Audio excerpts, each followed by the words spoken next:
ఇక తెలంగాణ అసెంబ్లీ సమావేశాలు కొనసాగనున్న నేపథ్యంలో ఉదయం 10 గంటలకు కూడా అసెంబ్లీ సమావేశాలు ప్రారంభం కానున్నాయి. ఇవాళ కుల గణన తీర్మానం నీటిపారుదల శాఖపై శ్వేతపత్రం విడుదల చేసిన అనంతరం స్వల్పకాలిక చర్చ జరగనుంది. ఆ తర్వాత కులగణన తీర్మానాన్ని మంత్రి పొన్నం ప్రభాకర్ ప్రవేశపెట్టనున్నారు.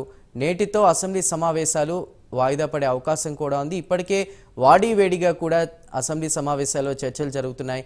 ఇక ఈ రోజు సంబంధించి కూడా అసెంబ్లీ సమావేశాలు మరింత హాట్గా సాగనున్నాయి.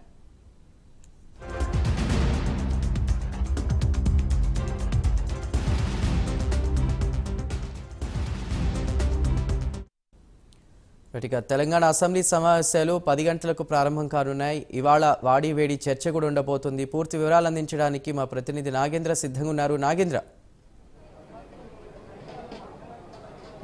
Thank you Sandhu. మరి కాసేపట్లో తెలంగాణ అసెంబ్లీ సమావేశాలు ప్రారంభం కాబోతున్నాయి. ఈరోజు జరిగేటటువంటి సమావేశాలు మాత్రం హాట్గా కొనసాగేటటువంటి అవకాశం కనిపిస్తుంది. తెలంగాణ అసెంబ్లీ సమావేశాలు ప్రారంభమైన తర్వాత మొదటగా బిజినెస్ రెజల్యూషన్తో పాటు అదేవిధంగా కులగణన బీసీ కులగణనకు సంబంధించినటువంటి అంశంతో పాటు మరొక వైపు స్వల్పకాలిక చర్చ ఉంటుంది. దీంతో పాటు మరొక వైపు ఈరోజు జరిగేటటువంటి అసెంబ్లీ సమావేశాల్లో కీలకమైనటువంటి, ఎందుకంటే ఇప్పటికే ప్రభుత్వం చెప్తూ వస్తుంది నీటిపారుదల శాఖకు సంబంధించినటువంటి అంశం పైన శ్వేతపత్రం రిలీజ్ చేస్తామంటూ కూడా చెప్పడం జరిగింది.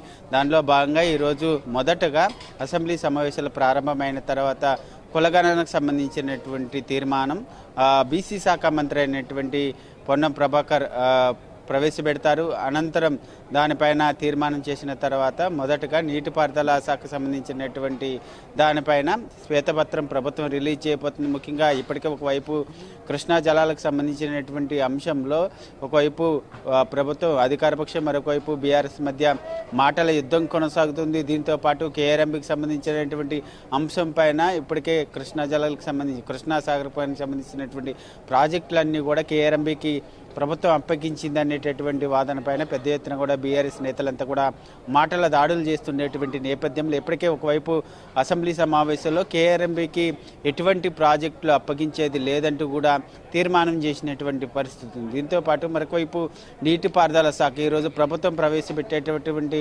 నీటిపారుదల శాఖ పైన శ్వేతపత్రంలో ఏమేమి అంశాలు ఉండబోతున్నాయి. ఎందుకంటే ఇప్పటికీ ఒకవైపు కాళేశ్వరం ప్రాజెక్టుకి సంబంధించినటువంటి అంశంలో మేడిగడ్డ కుంగుబాటు, అదేవిధంగా దాదాపు 94,000 కోట్లతో నిర్మించినటువంటి కాళేశ్వరం పూర్తిగా అవినీతిమయమైంది, ఎవరికి వారు పెద్ద ఎత్తున అవినీతి చేశారంటూ కూడా ప్రభుత్వం ఆరోపిస్తుంది.